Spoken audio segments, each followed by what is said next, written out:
আসসালামু আলাইকুম। ৩ হিন্দু যুবক ইসলামী যুব আন্দোলনের সদস্য হলেন। খুব অবাক করা একটা নিউজ, এই জন্যই আমি পড়ছি। বরিশালের আগৈলঝাড়া উপজেলার রাজিহার ইউনিয়ন ইসলামী যুব আন্দোলনের সদস্য হলেন হিন্দু সম্প্রদায়ের ৩ যুবক। গত রোববার তারা সদস্য হন বলে জানান যুব আন্দোলনের জেলার নেতা HM সানাউল্লাহ। তিনি জানান, ইসলামী আন্দোলনের কার্যক্রমকে ভালোবেসে অনুপ্রাণিত হয়ে নিজ ইচ্ছায় সদস্য হয়েছেন সঞ্জয় বিশ্বাস, বাঁধন বিশ্বাস ও অনেক বারুই। উপজেলার রাজিহার ইউনিয়নে ইসলামী আন্দোলনের সদস্য সংগ্রহ অনুষ্ঠানে ২ শতাধিক নতুন সদস্য হন। এর মধ্যে ৩ জন হিন্দু ধর্মাবলম্বী যুবক নিজ ইচ্ছায় সদস্য হন। ইসলামী আন্দোলন বাংলাদেশের সদস্য সংগ্রহের টিমে ছিলেন আগৈলঝাড়া উপজেলা ইসলামী আন্দোলনের সভাপতি রাশেদ সর্দার মেহেদী ও ইসলামী যুব আন্দোলনের সভাপতি নাসির শাহ। তো এখানে যে জিনিসটা হচ্ছে একদম ছবি সহ চলে এসেছে।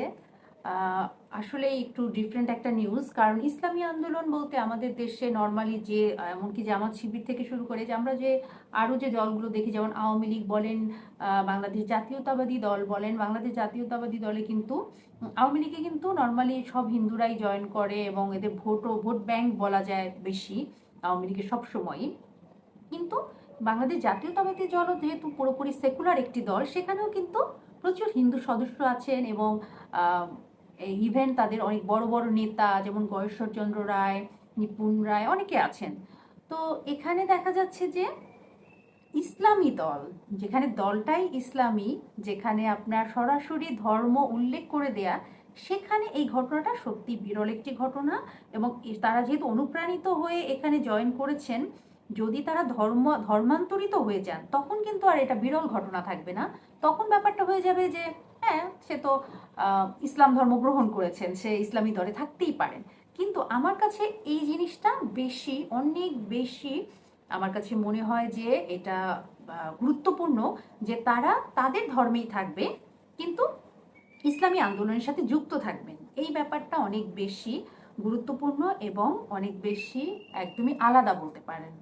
তো এটা যদি নিয়মিত আমরা জানতে পারি যে হ্যাঁ, এই সঞ্জয় বিশ্বাস, বাঁধন বিশ্বাস কিংবা অনেক বারুই কিভাবে এদের সাথে কাজ করছেন, আমাদেরকে ভালো লাগবে যে আমাদের দেশটা যে আসলেই একটি সম্প্রীতির দেশ এবং সব ধর্মের মানুষের একসাথে বসবাস, সেই জিনিসটা কিন্তু মানুষ ছোটোখাটো অনেক সময় অনেক ভুল গুজব দিয়েও কিন্তু সেটা নষ্ট করার চেষ্টা করেন।